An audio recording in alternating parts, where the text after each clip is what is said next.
Bem, pessoal, agora nós vamos utilizar as expressões que nós determinamos para o transistor bipolar de junção, para as correntes dele, na análise de circuitos que utilizam transistores bipolares. Isso está no livro na página 246 e nas páginas 264 e 269. Essa 16ª aula, então, ela é basicamente análise CC de circuitos com transistores, tá ok? A gente vai fazer uma série de exercícios.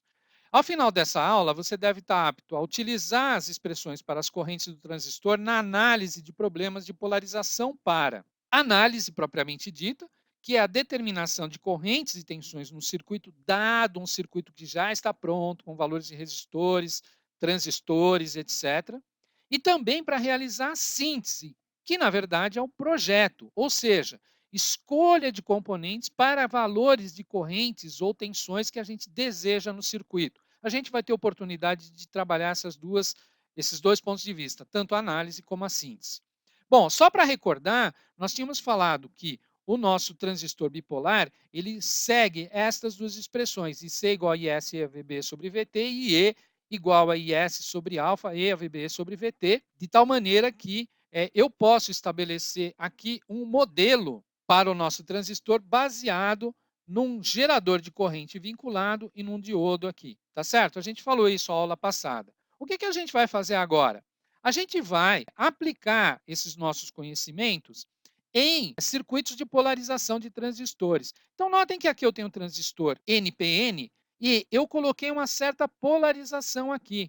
Notem que para um transistor NPN, se eu coloco positivo aqui e negativo aqui, como eu estou fazendo, eu estou polarizando a junção base-emissor diretamente. E se eu coloco uma outra bateria com o positivo aqui e o negativo aqui, eu, na verdade, estou polarizando essa junção reversamente. Não esqueçam, aqui é N, P, N. Eu estou colocando o mais positivo no N, então estou polarizando reversamente. Com isso, eu garanto que o meu transistor NPN está na região ativa, que é aquela região que a gente analisou. Da mesma maneira, para um transistor PNP, eu posso fazer algo equivalente. Estou desenhando o meu transistor da forma que eu recomendo a vocês, ou seja, no caso de um PNP com o emissor, o terminal de emissor mais acima do que o terminal de coletora de base, de tal maneira que, para eu polarizar esse transistor com a junção base-emissor diretamente, notem que eu preciso colocar aqui um potencial mais elevado do que aqui. Notem que, colocando o positivo no P e o negativo no N, quer dizer, mais negativo no N, eu estou polarizando essa junção diretamente. Portanto, o meu VEB, nesse caso, é um valor positivo. E da mesma maneira, para polarizar essa junção reversamente, se aqui é P e aqui é N, eu tenho que colocar o positivo no N e o negativo no P. Então, se eu polarizar o VBC sendo maior do que zero, eu polarizo esse transistor também na região ativa. Então, essas são as duas formas de polarização, uma para o transistor NPN e outra para o transistor PNP. Vamos pegar essas situações e vamos analisar em mais detalhes. Em primeiro lugar, vamos lembrar do nosso resumo. Aqui estão as expressões que a gente resumiu, ou que contém todas as informações que a gente analisou ao longo dessas aulas para o transistor bipolar. Dessas expressões, o que eu recomendaria para vocês prestarem atenção? Em primeiro lugar, prestarem atenção para o fato de que IE é igual a IB mais IC. Depois, que eu posso colocar IC como beta IB e que eu posso colocar, essa é a maneira com que eu costumo fazer, IE como beta mais 1 IB. Existem outras maneiras de fazer isso. Eu poderia colocar o IE como, por exemplo, IC sobre alfa. Mas eu não costumo usar essa expressão, eu costumo usar esta aqui. E, além disso, tem uma coisa muito importante. Eu tenho que me recordar que, se está na região ativa, o VBE pode ser assumido em primeira instância igual a 0,7 volts. Com isso aqui, eu digo que o meu transistor está na região ativa. São essas as expressões que eu tenho que utilizar para resolver circuitos de polarização para transistor. Basicamente, essas expressões. Só vou utilizar uma expressão a mais, que é IC igual a IS e a VBE sobre VT, normalmente em casos que eu tenho que corrigir para temperatura. Mas normalmente são só essas aqui que eu devo utilizar. Ora, vamos aproveitar e tentar fazer isso num exercício? Então, vamos pegar o exemplo 5.1. O transistor na figura 411, que é esta figura aqui, tem beta igual a 100, então o beta dele é 100, está escrito aqui, né? e exibe um VBE de 0,7 quando IC é igual a 1 mA. Então, 0,7 quando IC é 1 mA. Projete o circuito de maneira que a corrente de coletor seja de 2 mA. O que ele quer é que IC seja 2 mA. E a tensão no coletor seja de 5 volts. Ora, tensão no coletor. Aonde está o coletor aqui? Bom, esse terminal é o terminal de base, esse é o de emissor, esse é o de coletor. O que ele quer é que a tensão aqui nesse ponto seja 5 volts. É isso, em princípio. Bom, como é que eu vou resolver esse problema? Ele está pedindo para eu projetar, ou seja, para eu fazer uma síntese. Projetar significa determinar o valor de RC e RE para que eu tenha IC igual a 2 mA e VC igual a 5 volts. É simplesmente isso. Olhando para cá, vocês seriam capazes de me dizer qual o valor do RC que eu preciso para que isso aconteça? Basta eu observar que eu tenho potencial nesse ponto, que é 15, tenho potencial nesse ponto, que é 5. Portanto, a queda de tensão sobre o resistor vai ser 15 menos 5. Como a corrente pelo resistor é 2 mA, eu consigo tirar o valor do RC. O RC vai ser igual a 15 menos 5 dividido por 2 mA. Já resolvi metade do problema, que é determinar o valor de RC. Falta agora determinar o valor de RE. E como é que eu vou determinar o valor de RE? Existem várias possibilidades. A primeira delas é lembrar do seguinte, como eu recomendei, no caso do transistor estar na região ativa, a queda de tensão VBE vai ser 0,7, a não ser que alguém me diga alguma coisa em contrário. Note que ele criou um detalhe aqui, ele disse, olha, quando é 1 mA é 0,7, não é quando é 2 mA. Mas se eu me recordar da análise que eu falei anteriormente, eu posso utilizar aquela expressão que eu já usei para o diodo, dizendo que uma variação de tensão numa junção vai ser dada por ΔVBE igual a 2,3 NVT log de I2 por I1. Com o seguinte detalhe, no caso dos transistores, a gente está sempre usando N igual a 1. Ninguém falou de N por causa do transistor, certo? Então, essa expressão, na verdade, é 2,3 VT log de I2 por I1. Então, o meu ΔVBE ele vai ser igual a VT, 25 milivolts. Isso aqui vai dar aproximadamente 102 milivolts vezes log de 2 mili por 1 mili. Então, o meu ΔVBE, se eu fizer as contas, vai dar 17 milivolts. Ora, como a corrente é maior, né, o I que eu estou querendo calcular é maior do que o I original aqui, então o meu VBE vai ser o 0,7 que eu tinha inicialmente, mais 0,017, o que vai dar um VBE de 0,717. Notem que a diferença aqui é muito pequena. Eu poderia ter considerado 0,7 ou 0,717, dado que ele colocou essa expressão aqui. Eu, honestamente, nem faria essa aproximação aqui. Eu resolveria o problema sem fazer essa aproximação. Mas, como ele diz no enunciado que isso está ocorrendo, se eu quisesse levar em conta tudo que foi dito no enunciado, eu faria esta conta. Se aqui tem 0,717, eu sei que o potencial neste ponto, que é VE, ele vai ser o quê? Vai ser 0 menos 0,717. Então, isso aqui vai dar menos 0,717. Uma vez que eu tenho a tensão aqui e a tensão aqui, para eu determinar o valor do RE, eu preciso saber a corrente que eu tenho aqui. Mas a corrente que eu tenho aqui é IE. Mas se eu tenho IC, e eu lembro que IC é igual a IE beta sobre beta mais 1, eu vou chegar à conclusão que o meu IE vai ser igual a 2,02 mA usando o valor de beta de 100. Então, aqui eu tenho uma corrente de 2,02 mili, que é igual a IE. Portanto, o valor do RE vai ser simplesmente esta tensão, que é menos 0,717, menos esta tensão, que é menos 15, dividido por 2,02 mili, que se eu fizer a conta, vai dar 7,07 kΩ. Ora, com isso, eu resolvi todo este exercício. Normalmente, no livro, ele fez mais ou menos o mesmo procedimento. Como é que a gente pode, eventualmente, fazer segundo o que está no livro? Segundo o que está no livro, ele apresentou isso aqui, foi passo a passo. Apresentou o circuito e, em primeiro lugar, ele falou, ora, os valores dados são, primeiro, que o transistor está no modo ativo, né? Eu vou considerar isso, supor isso, para começar a minha análise, vou pegar os parâmetros que me foram dados no problema, ou seja, em primeiro lugar, que eu quero uma tensão VC de 5 volts, eu sei que a corrente IC é 2 mA e, portanto, eu determino o valor do RC, que é 5 quiloohms, que foi o que a gente fez.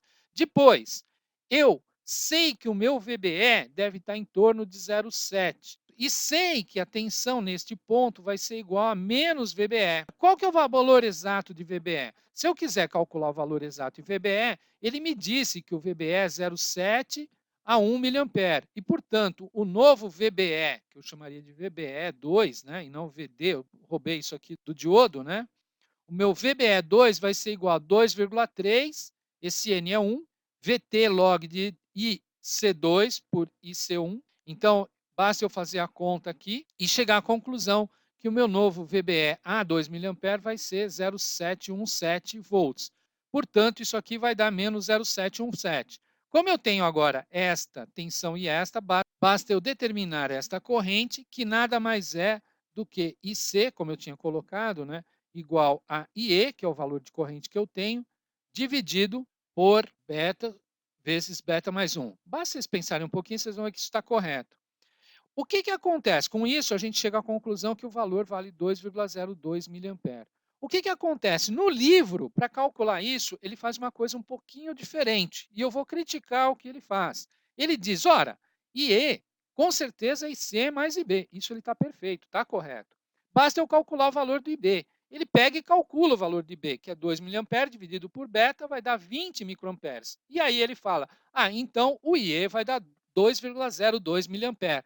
Está corretíssimo, só que a gente tem que tomar um cuidado.